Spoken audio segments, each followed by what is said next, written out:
Hello, good afternoon, and welcome to our latest installment of our Black History Month speaker series. Today's topic is small business and the role of small business in supporting an equitable recovery. 75% of workers over 65 are employed by small businesses. 50% of Black workers are employed by small businesses. 67% of Hispanic workers are employed by small businesses, and 62% of workers with disability are employed by small businesses. This is an important sector and segment of our economy. To build an equitable recovery requires a strong and vibrant small business community. And today's guest, Diedra Henry-Spires, Senior Advisor COVID Programs at the SBA, will speak with us on that very topic. Moderating today's discussion is my friend Harold Fisher of WHUR Daily Drum. And with that, I hand it over to Harold Fisher. Well, thank you so much, Gary, for that introduction. And we have so much to talk about for the next hour or so. Let's get to it. Diedra, thank you so much for joining the conversation. Pleasure. Thank you for having me. I'm excited to be here today. Absolutely. So before we even get to where we are regarding small businesses in 2022, let's take a step back and talk about the impact of the pandemic on small businesses. We are now more than 2 years in, and while things are opening up a bit, things have not been easy for small businesses. Talk a little bit about what small businesses have experienced over the past 2 years or so, Diedra. Thank you. So it was something else. I tell you, I joined the SBA in April 19th, less than a year ago. So my experience with the pandemic and the impact on small businesses was really quite personal. It was about when we could go out, because you remember those early days when we were really urged to stay home and roads were being closed, and it was just a new reality, one that I didn't think I would experience in my lifetime. I remember boarded up shops. I remember when I did get out, my favorite places like not being there anymore. I remember feeling sort of like I was in an alternate reality. My favorite coffee shop was closed. I would go I live at the border of Maryland and Virginia. So even if I would go over the bridge into Virginia, the bagel place, one day my husband said, let's go to your favorite place. It was not there. So that was the small business experience in a nutshell, a struggle for survival. And we saw it in every sector. We saw it in arts and entertainment. They were some of our communal spaces where we see performances, movie theaters, places where people gather, restaurants. They were the hardest hit, first to close, last to reopen because of the nature of COVID. And we had an economy that was in free fall. So Harold, you know me a bit, and you know my experience. I spent some time on Capitol Hill working on the Senate Committee on Finance. And during that time, I worked on things like unemployment insurance. Mm-hmm. And I remember what we call, do you remember the Great Recession? Yes, we all do. Yeah. Yeah. And we were trying to dig out of that, and we created programs to provide unemployment insurance at record rates to help people feel safe and secure, to know that they'd be able to buy at least groceries and gas. And so I saw what happened to small businesses this time create the beginning of another recession. And thankfully, some of the lessons from that Great Recession, when the Biden-Harris administration came in, they employed those lessons learned quickly and really tried to get capital out the door, money out the door into the hands of families, unemployment benefits rolling quickly. But that is the experience. I think that experience, it's more than statistics or facts on a chart. It's a personal experience of what was closed. I was a business owner at the time. I ran a nonprofit, and I remember having to close my office. in Mhm. downtown DC and bring my nonprofit home to my personal address. One, I wasn't going there. I couldn't keep paying rent for a space I wasn't using. Thankfully, we didn't have to let too many people go. We were able to say, okay, everyone work from home. And as we have assignments, we will give them, and we'll do this month to month way of existing. And it helped us, but it was also incredibly scary and frustrating. You That's what I know, remember about the beginning of this pandemic. you just illustrated something that a lot of small businesses have had to learn how to do during this COVID pandemic. We use the term pivoting. Mm. Everyone had to learn how to pivot. Did the SBA also have to learn how to pivot to address the needs of small businesses? We are talking about, the federal government. They don't move as fast as, as small businesses need to. So here's why I am so excited about the work I get to do at the Small Business Administration. I work for Administrator Isabella Casillas Guzman. Isabel Casillas Guzman. I had a little Isabella. I gave her a little flourish, but it's Isabel Casillas Guzman. And she challenges us every day to be as entrepreneurial as the small businesses we represent and work for, meaning we cannot lumber along. Now, you've heard it's hard to like turn a steamliner. We are a huge boat, and it's very hard in the federal government to make swift turns. We are not a little cigar boat, very, very maneuverable and fast. However, we wouldn't take. I work for someone who wouldn't take like no or it's too hard as an answer.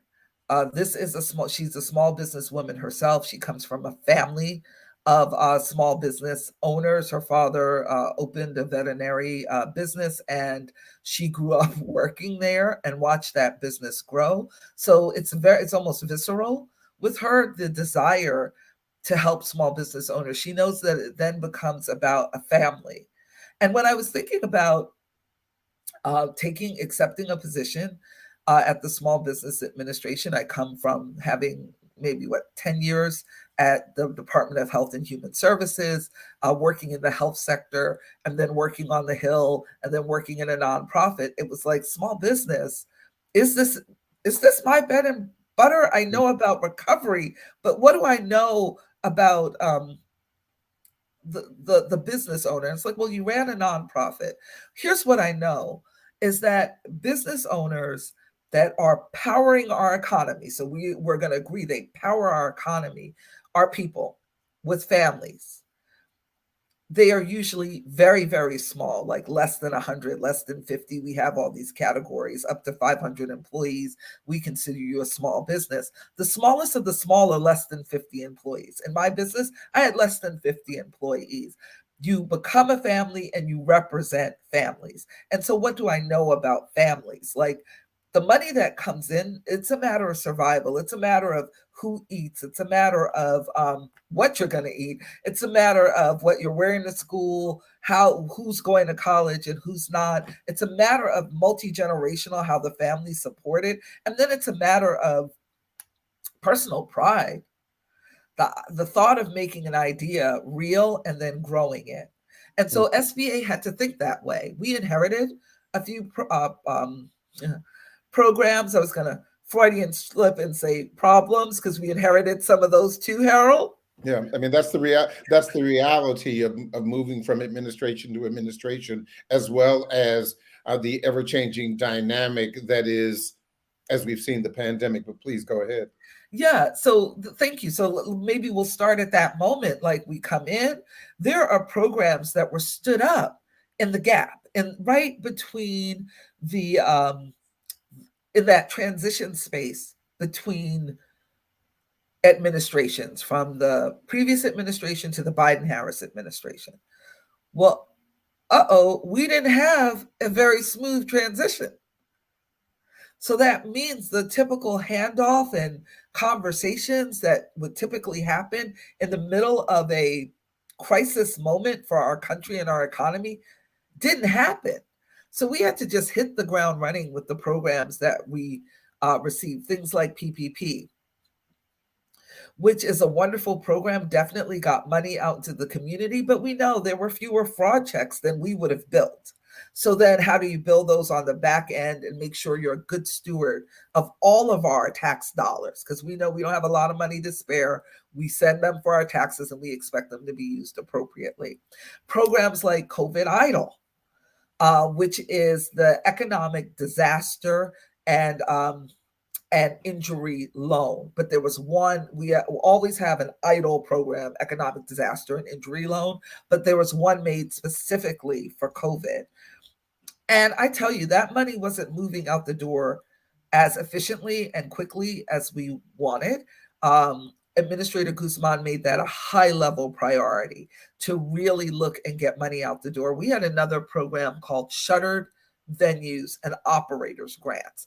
That's for our movie theaters, our shows, everything from Broadway to the mom and pop like run museum to your favorite venue that's sort of a bar, but it's not really a bar. It's they have live shows there, so you can pick the favorite one in your community, and they were the first places to close. They were devastated, and they were also facing Harold sort of predatory real estate speculation. Because can you imagine?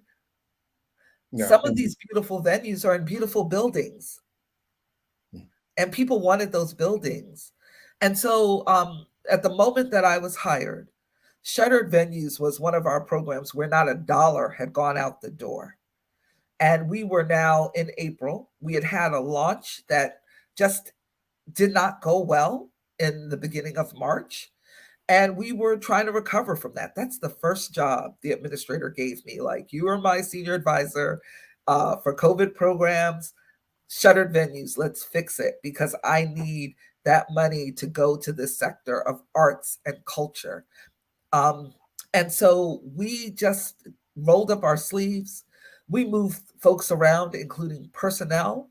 We started partnering across government to make sure, like, things like tax data that we need to verify people's income, all of that was coming quickly.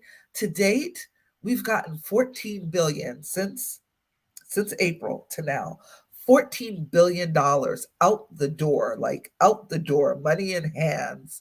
And I smile because when you saw Broadway come back, yes, that was Shuttered Venues and Operators Grants money. And now you can't get tickets. Right. Which is a good problem to have, which suggests, for example, that this difficult recovery is starting to work. And I will say to that point, so here we are now. We are in February of 2022. And as I said earlier, things are starting to open up a bit. So I'm assuming, and correct me if I'm wrong, but the SBA must again make some changes and make some adjustments to help some of the small businesses. Let's talk about what's happening right now with SBA, and specifically as a senior advisor to Administrator Guzman, how do you help keep her ear to the ground for those coffee table issues? Because things are constantly changing. We are not out of the woods yet. No, we're not. But we are. So part of it is your posture. Are we only going to think about recovery? Are we only going to say, okay, or are we going to think recovery and beyond? Like, how do we help businesses now that we know this can happen? What if it were to happen again? Yes. So there's a conversation that the administrator has been having about building resiliency in our businesses, not just for pandemic, virus, or anything else, but for pandemic related, but for even climate issues. Remember, in the midst of this COVID, just a couple months ago, we were seeing fires on top of fires. And then we had like smoldering fires in Colorado and snow fell. What is that? Um, wildfire meets snow. How do we help businesses recover? One of the unknown parts of the work that SBA does, or little known, is our role in disaster recovery. We are a major player in disaster recovery, arm in arm with FEMA and Mhm. HUD, while they're taking care of the individual and making sure folks have a place to sleep and that food is provided and shelter. These are oftentimes business owners. Not only have they lost their home, but they've lost their businesses as well. And if the communities are going to recover, those businesses need to be able to bounce back. SBA is there with highly competitive, highly and very low interest loans to help those businesses rebuild. But more than that, what are we empowering them to do? And it's a very early conversation we're having at SBA. But one example the administrator gives is a business that she visited that had experienced Sandy and what was the hurricane before Sandy? So the hurricane before Sandy, and had lost all their equipment that was stored in a basement. It was the right place for them to store it, lost all their equipment.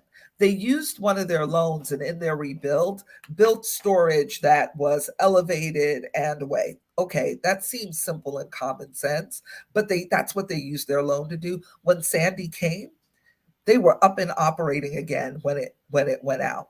She is thinking along the lines of how do we help other businesses be able to do that in this very precarious climate age in which we live? How do we help them say, what would make your business resilient? Is it something as simple as moving your inventory to a new place? But that's not that simple if you don't have the money, if you don't have the capital to make it happen.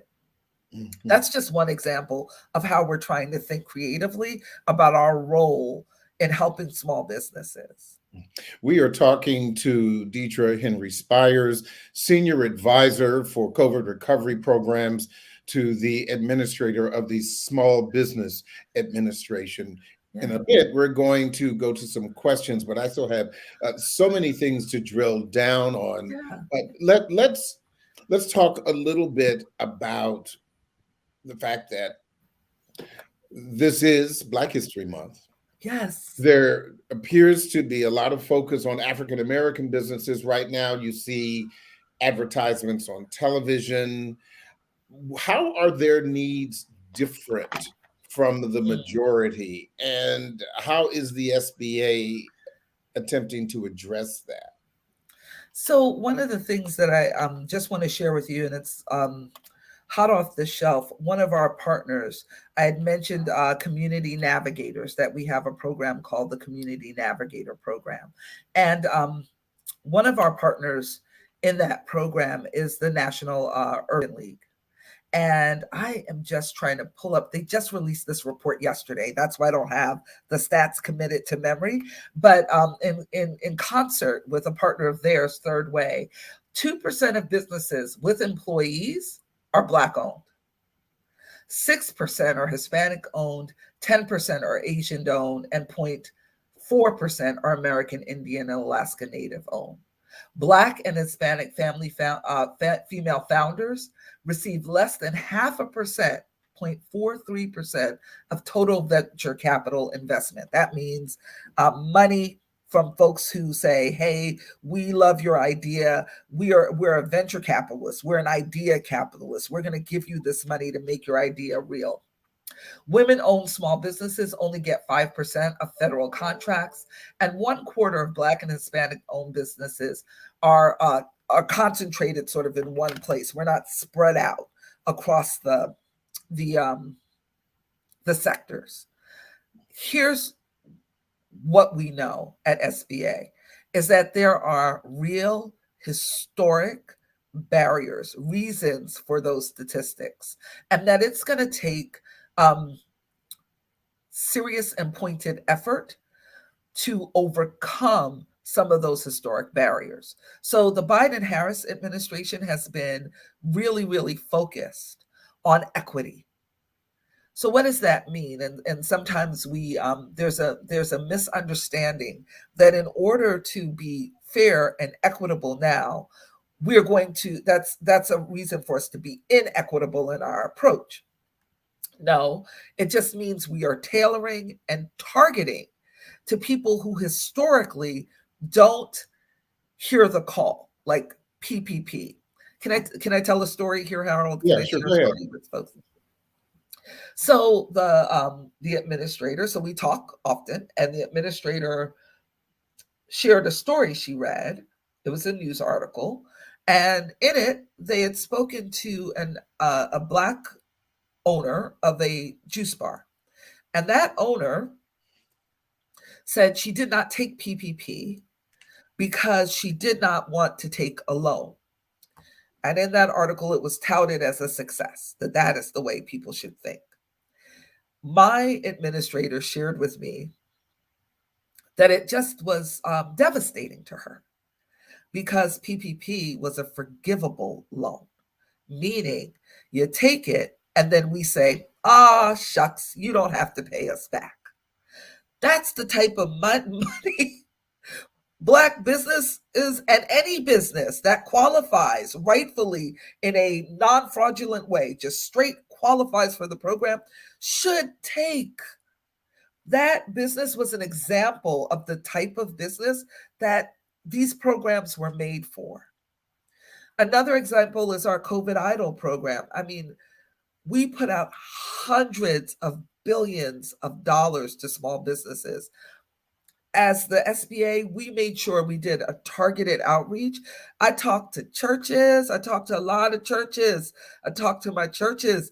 I talked to a lot of small business owners, Harold, because let me tell you what the terms of COVID Idle, the terms of this loan, it was a 30-year loan, 2 years deferred.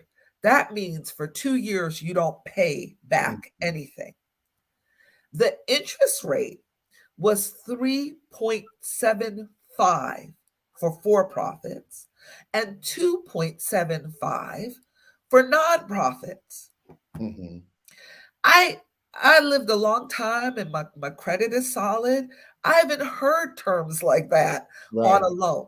And what that means in dollars and cents, like at my kitchen table when I got to pay this thing back, and I'm afraid I'm going to be sweating beads and robbing Peter to pay Paul, which has historically been our reality. Mm-hmm. But if you got $50,000 from COVID Idle at 3.75% interest, that would make your repayment, once they started 2 years later, $50 a month.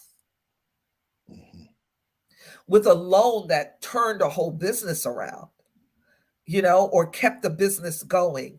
Most, not all, but a business owner can typically find $50 a month to pay back a loan. Right, exactly. Right. So that's the type of work we're doing. And I would also argue that honest business operators, prior to taking on the burdens that were created by COVID, they want to be good business people in their practices. And so as a result, low interest, no interest, quote unquote, free money, they still want to pay that stuff back. Yes. Because they don't want that hanging over their head, because it's just not a good business practice to do so. And so that makes sense. And obviously, as it relates to this discussion, we've been talking about entrepreneurs and business owners who are in the space right now. Yeah. But what we've seen, and this is again going back to the pivot, is that a lot of small businesses, newly created, entrepreneurs who are just starting to get into the space, they may know that they may have the best pies or cakes on their street, or they may sell out the pies and cakes that they just started making using mama's recipe or grandma's recipe. But now they realize, maybe I can sell this and quit my job. But the problem is, a lot of these entrepreneurs are great creators, but they're not necessarily business people. Come on. What does the SBA do that can help them become great business people so that mom's pies and cakes uh, don't fall in the oven? Come on. Look, I'm going, there are two interrelated stories. I'm going to tell you a story about my own grandmother. So I am a first generation American. I'm Jamaican American. I'm a proud American, born in Brooklyn. Is Brooklyn in the house? Yes, it is. But my parents, my father was born in Limon, Costa Rica, to Jamaican parents, and my mother was born in Jamaica. And my grandmother and grandfather, my grandfather was a tailor, but my grandmother, they actually lived on a farm in St. Mary, Jamaica, and I would go back and visit. And I think just to keep me humble and to understand what the dream was when my parents came to America and what they built here. But my aunt in Jamaica, as my grandmother advanced in age and was now like what we would all classically call elderly, was coming from work one day, my auntie, and one of her friends said, "Ooh, I gotta get by your house after work to pick up my Easter bun and my Easter cake." And my aunt said, "Huh? Why would you be coming to my house to pick up your Easter bun and your Easter cake?" She said, "What? I bought it from your mother." And my grandmother had set up a cake baking operation in my aunt's house, unbeknownst to her, while she was at work. She had help in the house and they were making buns and cakes. You know why? Because entrepreneurship is independence. And Yes. my grandmother, as an older woman, was like, "I love that my daughter's in a place where she can take care of me, but I've got to make my own money. I've got to have my own enterprise." So I come from that enterprising space. Fast forward now to the story of remember Furlough cheesecakes? They're Yes. right here. I'm in the DMV area. They're right here at National Harbor, and I was over at the harbor last weekend, and I walked by them. Harold, I also have to tell you, the harbor is bustling with Yes. Black-owned business. Some of the incentives during this time of COVID, things that county executives, business leaders, and the SBA are doing have made it possible. I saw one business, Zen Yoga. The woman said she had been teaching classes and finally said, "Why don't I branch out and do this by myself?" And she's over at the harbor now, Black-owned. But Furlough cheesecakes, they were making cheesecakes. They had good cheesecake. "Oh, you should sell this cheesecake." And then they got furloughed, right? At the begin when we were going into this recession. And it took Ellen, remember they're making these cheesecakes, they start this business, they take it and it becomes an internet sensation. And Ellen has them on their show. And I was watching that day because they live right here in Fort Washington. I was watching that day and she gave them a check. I think it was $10,000. Don't quote me on that, but it was a multi-$1,000 check for their business. Well, they have a shop that's bustling in National Harbor. They were baking those in their kitchen. To go from my grandmother's kitchen operation, Furlough Cheesecake's kitchen operation, it takes what we call access to capital. And that is what a lot of Black businesses and business owners don't get. SBA is working diligently to change that through our Office of Capital Access. And we are looking at ways that through our direct lending experience, through our experience with microloans, very, very small loans that really just help you over a bump, how can we help build more businesses in the Black community but it's also going to take education, Harold. And you asked me about resources. We have resource centers. We've got this program, Community Navigators, that's specifically built, and this was a President Biden personal priority, that the SBA pilot a program called Community Navigators to connect into community. And so one of our hubs that is then responsible to work with what we call spokes out in the community to get information directly into the ears of Black people. One of them is the National Urban League.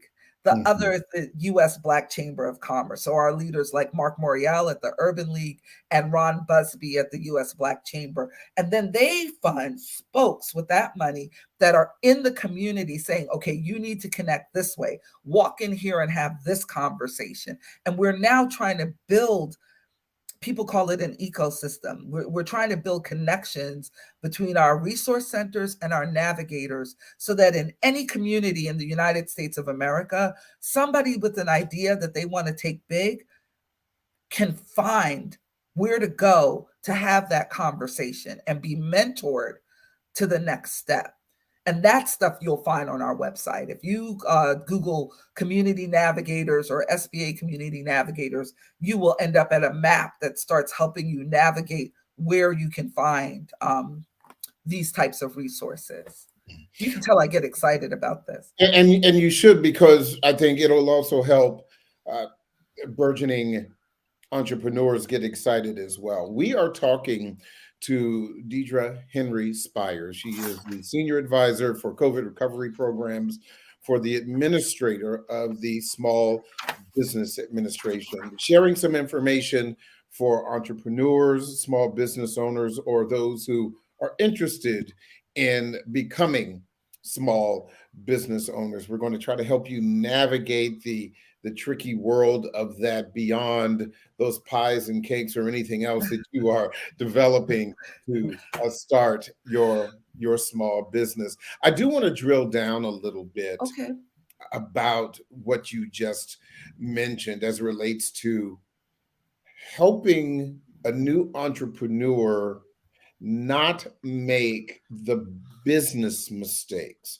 The pies are great, the cakes are great, but the management of the business side, what kind of resources, is that something that the navigators are doing, or is there something else that the SBA specifically offers to help them not hit a pothole or those kinds of speed bumps, particularly once they get access to capital?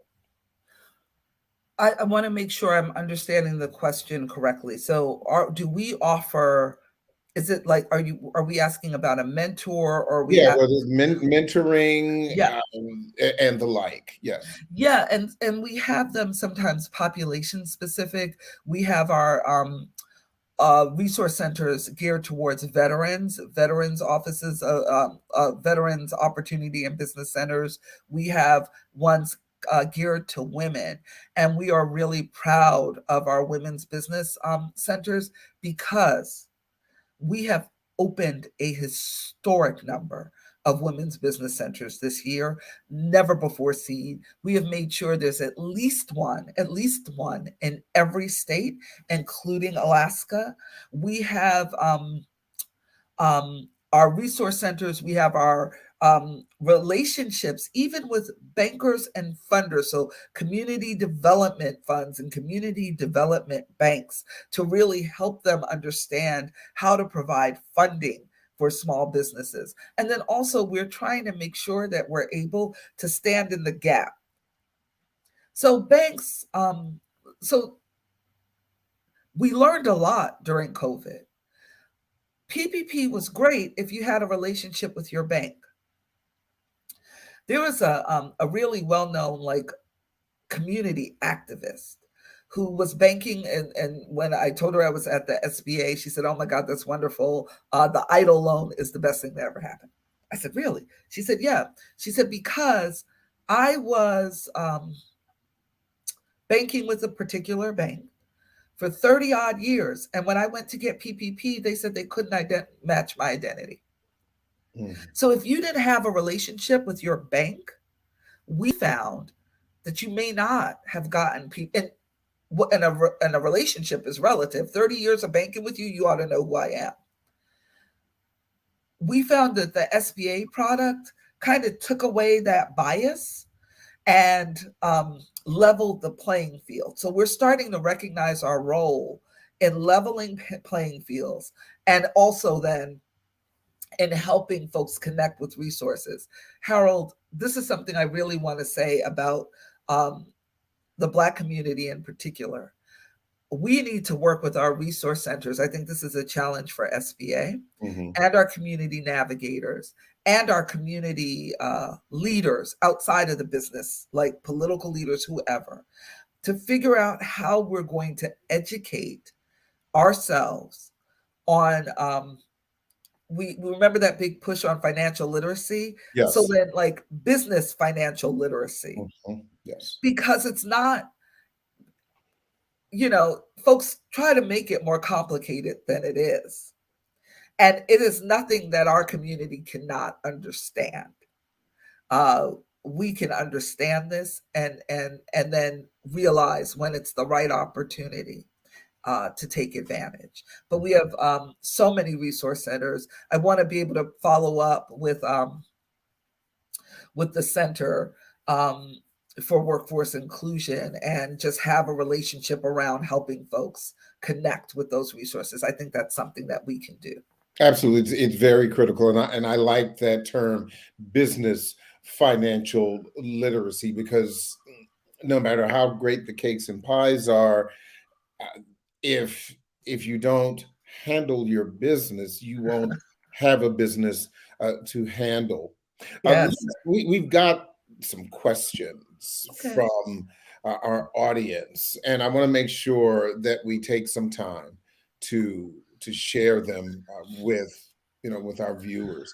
And if we can, I want to start with Sarah, for example.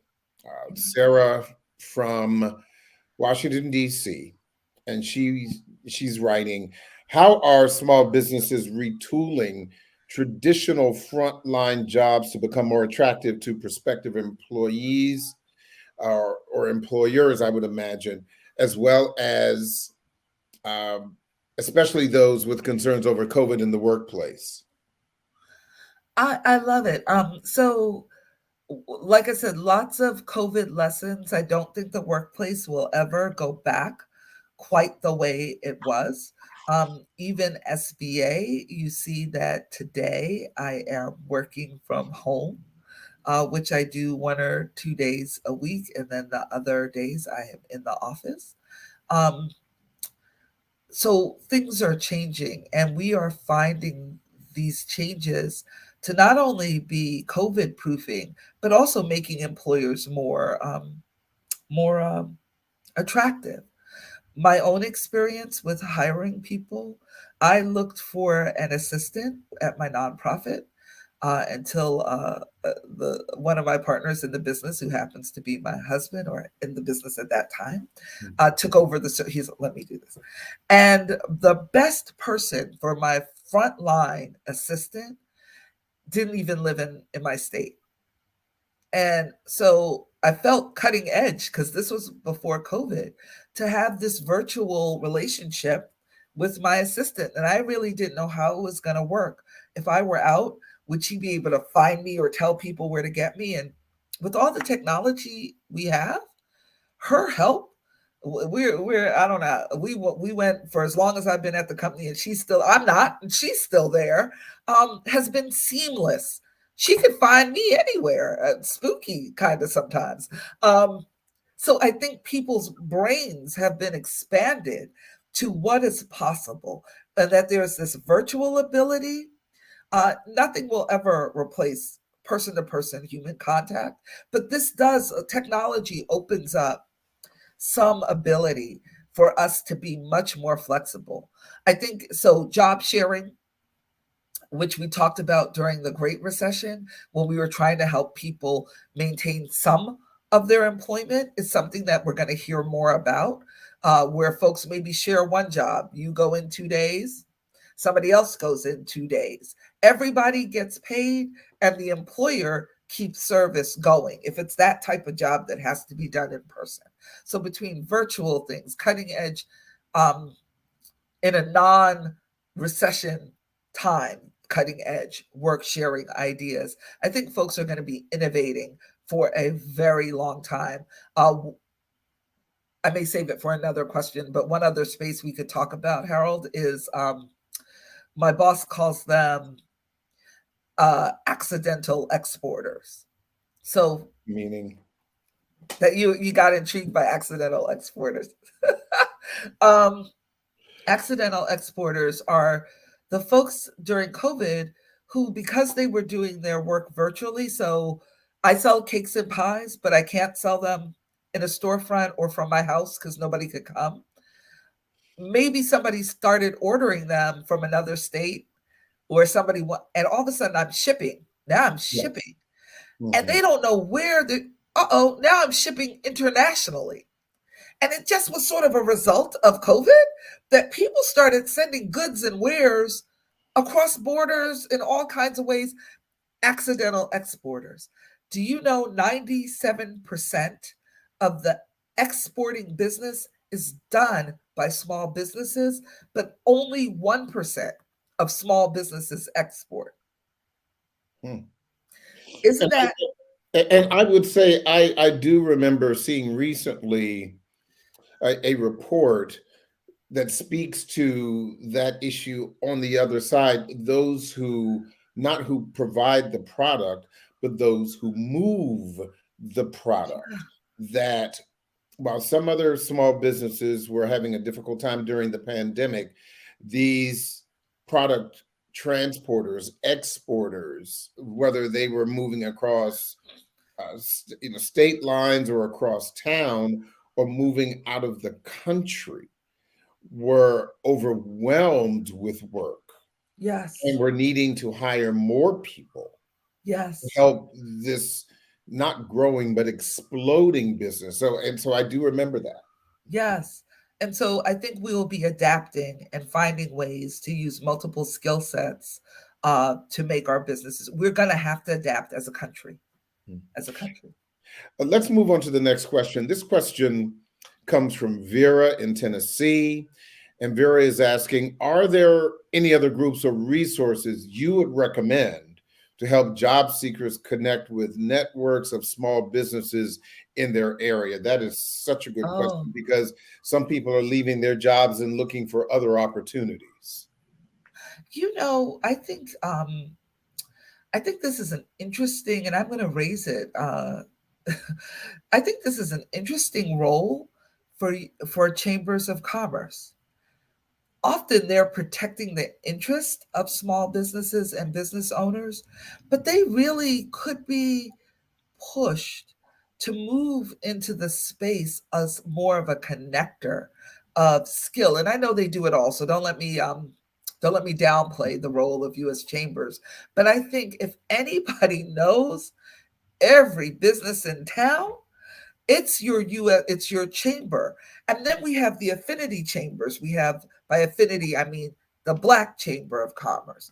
We have the Hispanic Chamber of Commerce, Asian Chamber of Commerce, LGBTQ Chamber of Commerce. So I think we could all be using our chambers of commerce more effectively to help us. And I am putting myself in the shoes of like a job seeker, to know what small businesses are hiring, what they need. We know they sponsor job fairs and others, but really to help us connect with the needs of small businesses. The SBA, as we start thinking about labor supply, when you talked about the moving of materials, and the need for people to be able to go back to work, but in ways that are attractive. One of the areas we started thinking about is childcare. And so we're starting some work from the front office. I'm proud to lead that work for the administrator on childcare supply. We know that that's a very local issue, but also we are thinking about how do we connect people who want to start a childcare business with that opportunity, but also how do we connect people looking for childcare? How do we build more childcare? But also folks who are interested in working in the field. How do we resource businesses that need the help to find people that can work and also help people become qualified to work in that space? So we're starting to think it through. Let's go to our next question. This is from Joe in Florida.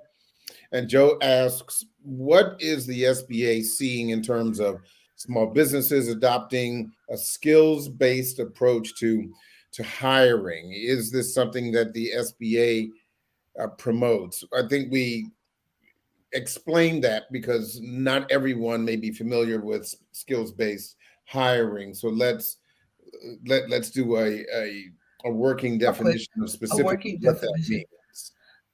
It means that while you may not have experience in that particular job or that particular sector, you do have skills that will get the job done.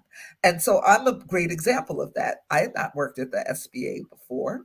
While I've run a nonprofit, we definitely do work with nonprofits, but I was bringing skills in my ability to get things done from the health and human services sector, from congressional sector, writing bills, understanding legislation and the impacts. So if the SBA hired me from a skills-based place, we 100% support skills-based hiring.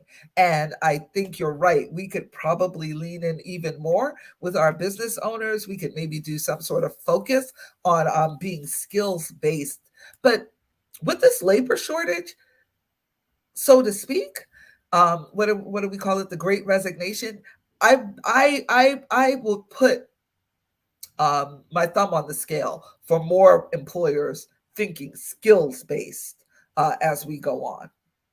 Okay, well, let's go to Jimena in California, and Jimena is asking through SCORE, and we're going to have to define that also. Obviously, Jimena has a bit of a deep dive into this process already, but through SCORE, SBA has shown that it recognizes the value and talents of older workers. What other ways could SBA help educate and incentivize small businesses to employ older workers? I have my own thoughts about older workers. I mean, my goodness.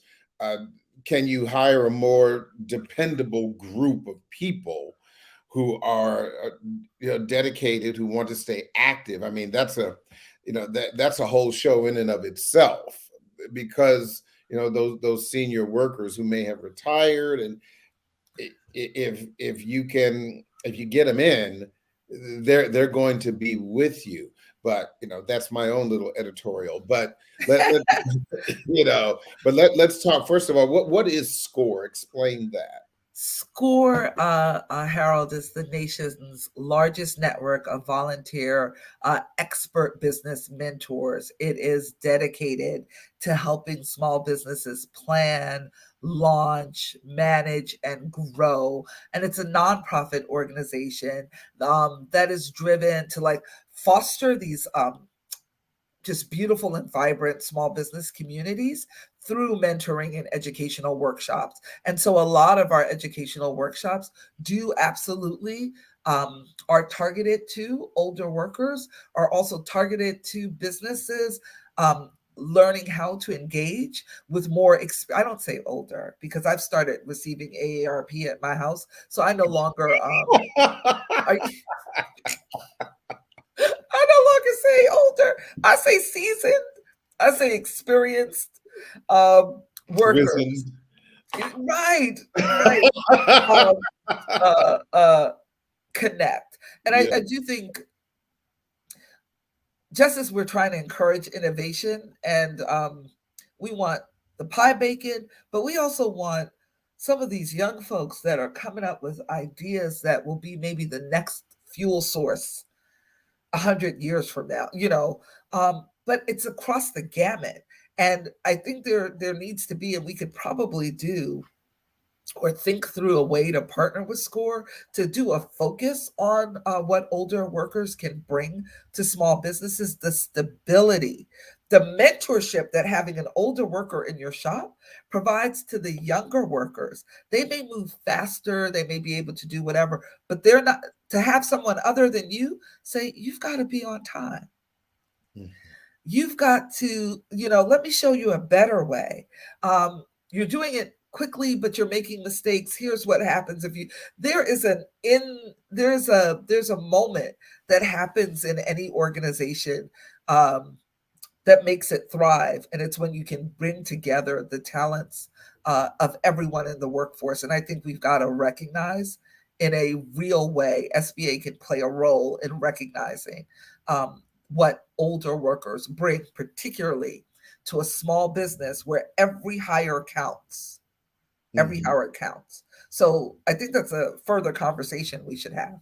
Yeah, and certainly I am not a federal government, bureaucrat by any, stretch of the imagination, but it seems to me that some businesses, there are certain benefits that could be added as there are for veterans. Yes. Okay. And if you hire those older workers, and I think one of the things, not to belabor the point, but dealing with senior workers who may have experience in a certain industry. Okay.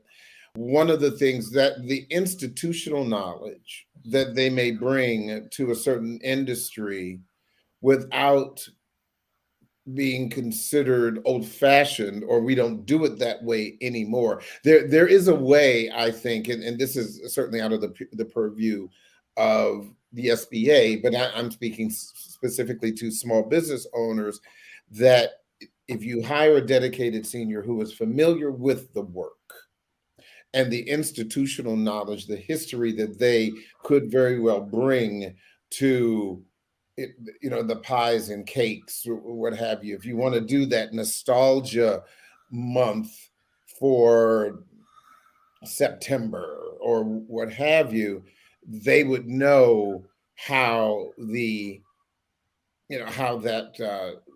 old English writing would look, or for example, seniors usually they write in cursive when young people do not.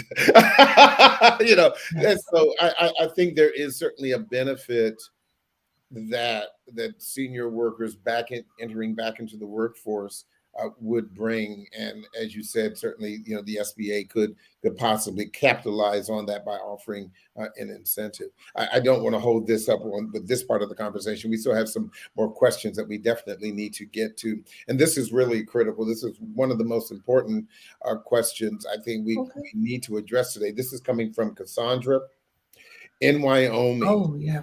And Cassandra is asking, is broadband access an issue for small businesses in rural America? And if so, how is the SBA working to address it? Broadband internet access is primary. I mean, it is water to the thirsty right now.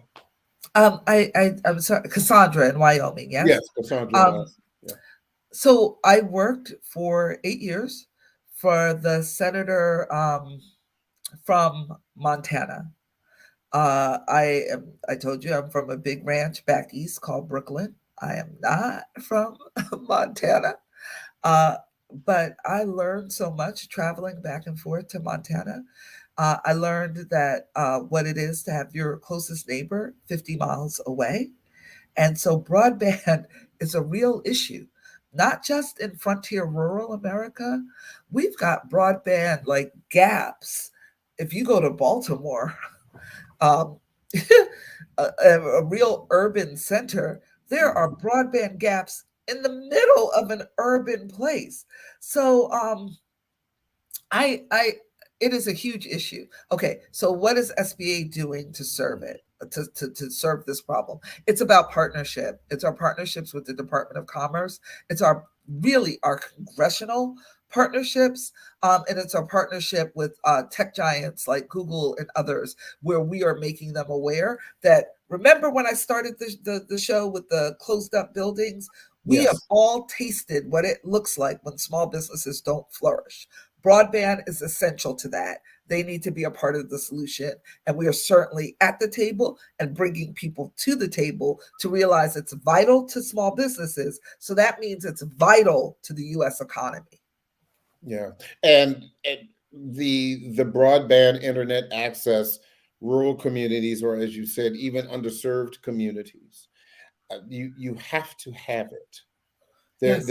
There's just no getting around it. In the example that we were talking about earlier, where you were talking about accidental exporters, the only way that those accidental exporters are going to survive is if they have access to dependable broadband. Yes. And it's not cheap.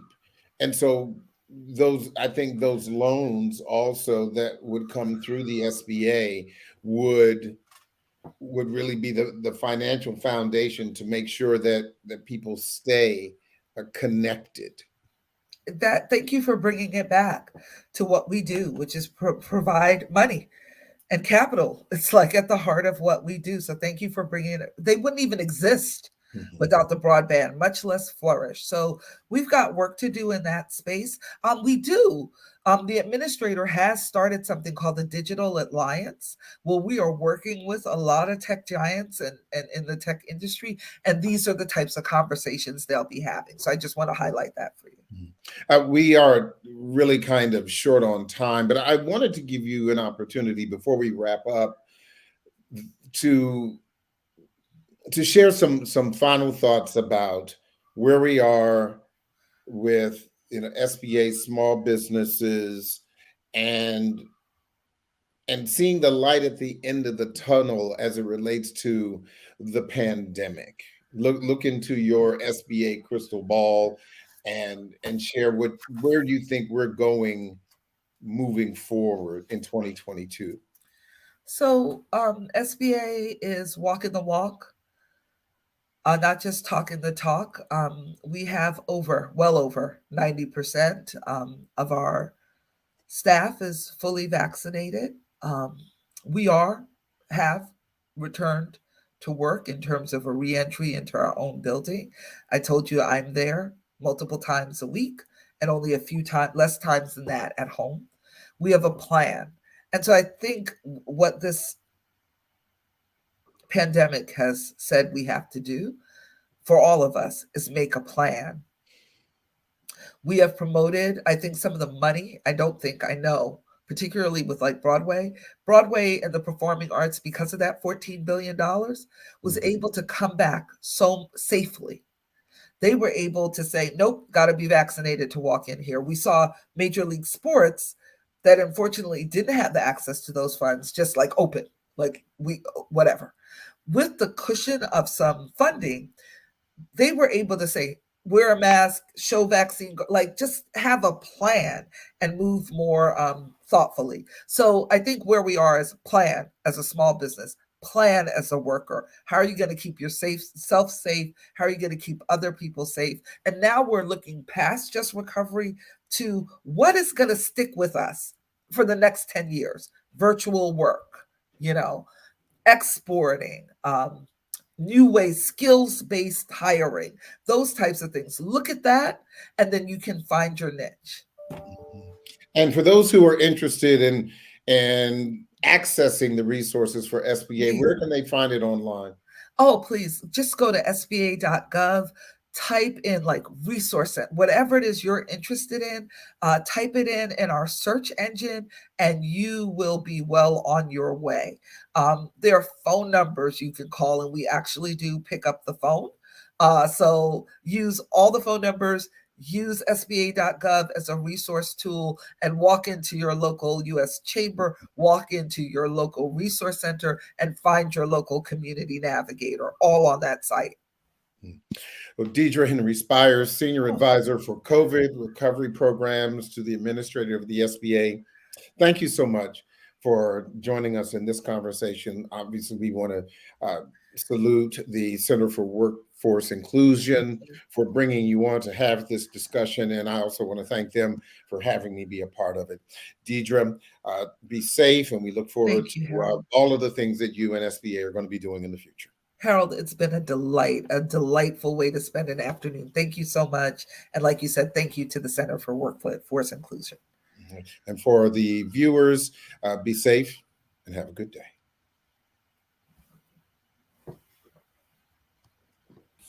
Thank you, everyone. That was wonderful.